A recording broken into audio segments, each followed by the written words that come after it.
नमस्कार, मैं लोकेश मेनारिया और आप देख रहे हैं युग क्रांति राजस्थान। सुप्रीम कोर्ट द्वारा सजा पर रोक के बाद अब राहुल गांधी की संसद सदस्यता कब तक बहाल होगी, इसी को लेकर बड़ा सवाल बना हुआ है। सुप्रीम कोर्ट ने मोदी मानहानि मामले में राहुल गांधी की सजा पर रोक लगाकर उनकी संसद सदस्यता लौटने का रास्ता साफ कर दिया। हालांकि अभी तक सदस्यता की बहाली नहीं हुई है। अगर सोमवार तक ऐसा हो जाता है तो वह सरकार के खिलाफ और अविश्वास चर्चा की शुरुआत भी कर सकते हैं। सुप्रीम कोर्ट ने शुक्रवार को मोदी सरनेम केस में राहुल गांधी को राहत दी। इसके साथ ही तय हो गया कि उनकी संसद सदस्यता की बहाली का रास्ता अब साफ है, यानी कि कांग्रेस नेता राहुल गांधी फिर से एक सांसद की हैसियत से सदन में पहुंचेंगे और सत्ता के साथ मुद्दों पर भी चर्चा करेंगे। यह भी कयास लगाए जाने लगे हैं कि अविश्वास प्रस्ताव की चर्चा भी सदन में कर सकते हैं, उनका हिस्सा बन सकते हैं, जिसकी चर्चा 8 अगस्त को शुरू होने वाली है। दरअसल सूरत कोर्ट की तरफ से राहुल गांधी को 2 साल की अधिकतम सजा दिए जाने के बाद लोकसभा सचिवालय ने एक नोटिफिकेशन जारी कर उनकी लोकसभा की सदस्यता को रद्द कर दिया था। इस आरोप में राहुल गांधी को सूरत कोर्ट की तरफ से अधिकतम सजा दी गई थी, यानी अगर निचली अदालत ने एक दिन भी सजा कम दी होती तो राहुल गांधी की संसद सदस्यता पर असर न पड़ता। कांग्रेस नेता राहुल गांधी की सजा पर सुप्रीम कोर्ट द्वारा रोक लगाने के बाद अब उनकी सदस्यता बहाल करने की मांग भी तेज हो गई है। कहना है कि जिस तेजी से राहुल गांधी को सजा के बाद सांसद सदस्यता से बर्खास्त किया था, लेकिन सजा पर रोक के बाद बहाली पर देरी क्यों की जा रही है। कांग्रेस नेता अधीर रंजन चौधरी ने शुक्रवार को लोकसभा अध्यक्ष ओम बिरला को चिट्ठी लिखी और उन्होंने इस बारे में जो कहा वह आपकी स्क्रीन पर। मतलब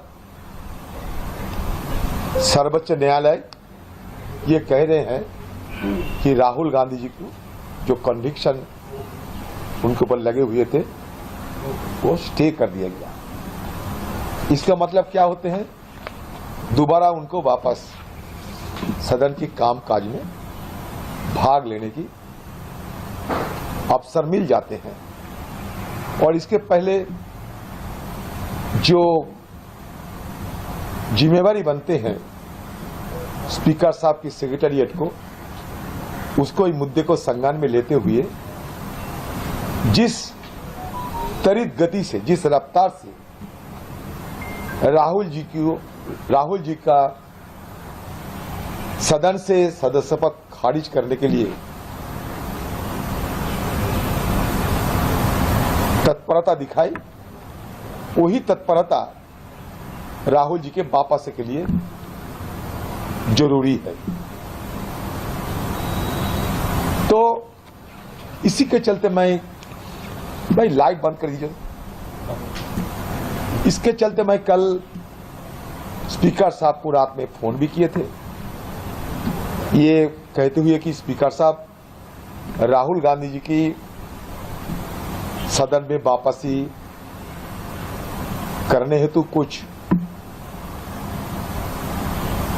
कोर्ट की जो कागजात है, जो डॉक्यूमेंट है, आपको पास वहां सौंपना चाहते हैं।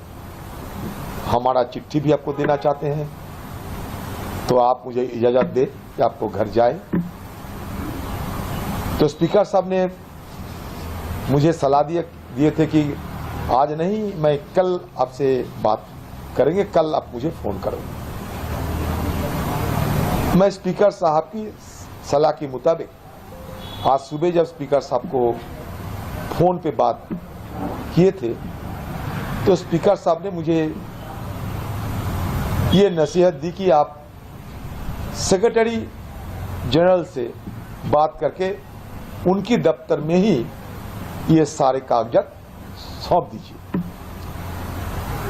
मैं सेक्रेटरी जनरल को फोन की। सेक्रेटरी जनरल की तर्क ये है कि आज तो मेरा दफ्तर बंद है। तो मैंने कहा कि ये चिट्ठी मैं आपको दूं या स्पीकर साहब को? तो सेक्रेटरी जनरल कहते हैं कि स्पीकर साहब को ही दे दीजिए और स्पीकर साहब की दफ्तर होते हुए मेरे पास आ जाएंगे। तो मैंने कहा कि आप एक काम कीजिए, कम से कम रिसीव तो करा लो, तो कहते कि छुट्टी का दिन है। छुट्टी का दिन है तो क्या है, कोई अगर इमरजेंसी कामकाज की सवाल पैदा होते तो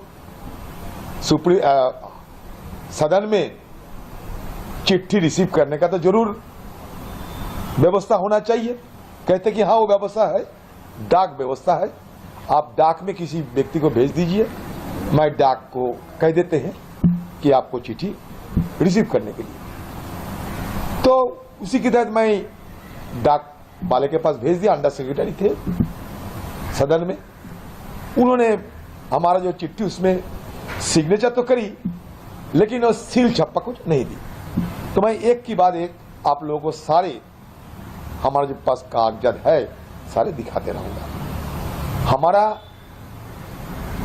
सदन चले और सदन में राहुल गांधी जी वापस आए।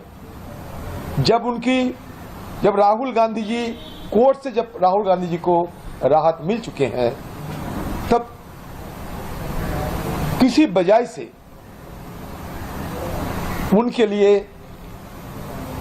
सदन में आने में कोई दिक्कत ना हो, यही हमारा गुजारिश कहिए, दरखास्त कहिए स्पीकर साहब और उस दफ्तर पे है, उन दफ्तर से है।